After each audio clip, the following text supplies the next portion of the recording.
On a tous dans notre corps une armée incroyable pour nous défendre, notre système immunitaire. Mais que se passe-t-il quand cette armée naît avec une faille dans son code? Aujourd'hui, on va plonger dans l'univers des défauts congénitaux de nos défenses. Des erreurs rares, certes, mais qui nous en apprennent énormément sur notre propre fonctionnement. C'est une question qui fait un peu froid dans le dos, n'est-ce pas? Imaginez un peu, l'armée qui est censée nous protéger naît avec un défaut dans son plan de bataille. Eh bien, c'est précisément la réalité de ce qu'on appelle les déficits immunitaires primitifs. Bon, pour y voir clair, il y a une distinction super importante à faire. D'un côté, il y a les déficits acquis. Ceux-là, on peut les attraper au cours de la vie à cause d'un virus comme le VIH ou d'un traitement. Et de l'autre côté, il y a notre sujet du jour, les déficits primitifs. Eux, ils sont là dès le départ, inscrits dans nos gènes. Ce sont de véritables erreurs de fabrication de notre immunité.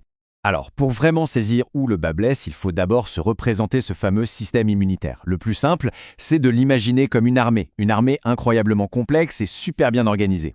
En gros, sa mission, elle est simple, défendre l'organisme contre absolument toute menace, que ce soit des bactéries, des virus, n'importe quel envahisseur.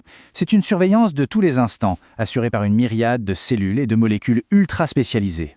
Mais alors, qu'est-ce qui se passe quand le plan de construction de cette armée est notre code génétique, quoi? Il contient des erreurs.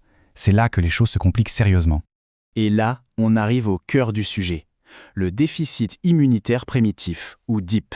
C'est un défaut fondamental, une mutation génétique qui vient saboter une pièce essentielle du système.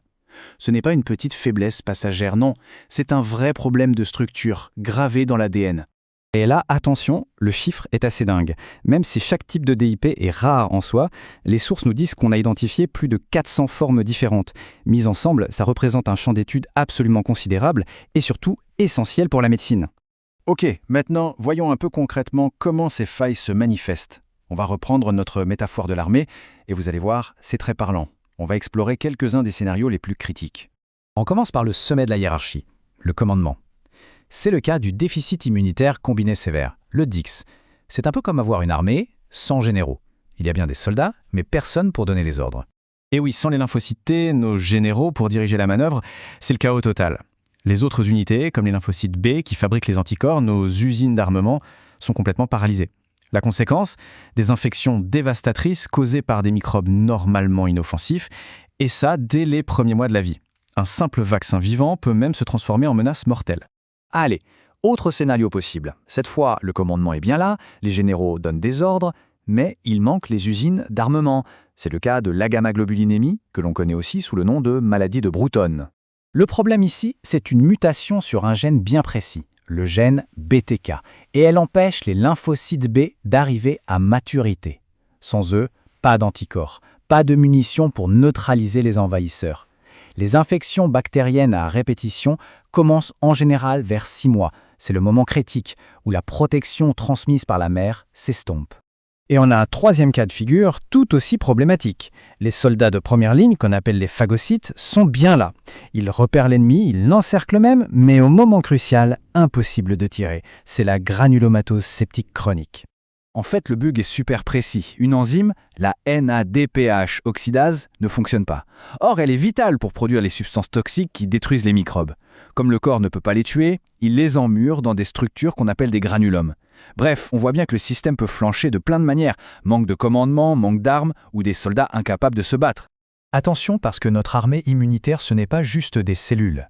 Il y a une autre force, une sorte de force d'intervention ultra rapide et redoutable. Le système du complément. C'est toute une série de protéines qui sont prêtes à bondir. Imaginez un effet de domino. Dès qu'un intrus est détecté, ça déclenche une cascade d'activation. Chaque étape amplifie la précédente de façon exponentielle jusqu'à l'assemblage final du fameux complexe d'attaque membranaire. Et son rôle, c'est de venir perforer littéralement la membrane des pathogènes pour les faire exploser. C'est une arme d'une puissance incroyable. Et ce tableau, il est fascinant. Il nous montre que selon l'endroit où la panne se produit dans cette cascade, les conséquences sont radicalement différentes. Si le défaut est au début, sur les protéines C1, C2 ou C4, c'est souvent lié à des maladies auto-immunes comme le lupus. Si la panne est à la toute fin, sur le complexe d'attaque, ça rend vulnérable à des infections très spécifiques, comme celle à Neisseria. Et si c'est la protéine de régulation qui manque, le C1 inhibiteur, ça provoque une maladie complètement différente, l'angio-œdème héréditaire. Alors, quand un patient enchaîne les infections graves, comment les médecins font-ils pour suspecter l'une de ces failles cachées? Eh bien, ça se transforme en une véritable enquête de détective. La démarche est super logique en 3 temps. D'abord, on compte les troupes, avec une simple prise de sang, pour voir s'il manque des bataillons de cellules. Ensuite, on passe à des tests plus poussés pour vérifier si les cellules qui sont là font bien leur boulot. Et enfin, si on a une forte suspicion, l'analyse génétique permet de trouver la mutation précise qui est responsable du bazar. Et là, on a un exemple parfait d'un de ces tests fonctionnels. Pour la granulomatose septique chronique, on utilise le test NBT. On stimule les phagocytes et on regarde ce qui se passe. Chez une personne saine, l'enzyme s'active, produit des superoxydes et un colorant viroblu. Chez un patient atteint de GSC, il ne se passe rien. L'enzyme est KO et le colorant reste jaune. C'est simple, visuel et ça ne pardonne pas. Ok, une fois qu'on a mis le doigt sur le problème, qu'est-ce qu'on fait? L'objectif, c'est soit de compenser, soit de corriger la faille. Et les stratégies, elles varient énormément selon la nature du déficit. Les options vont du simple soutien, avec des antibiotiques pour éviter les infections, à la thérapie de remplacement, comme des perfusions d'immunoglobulines pour les patients qui n'en produisent pas.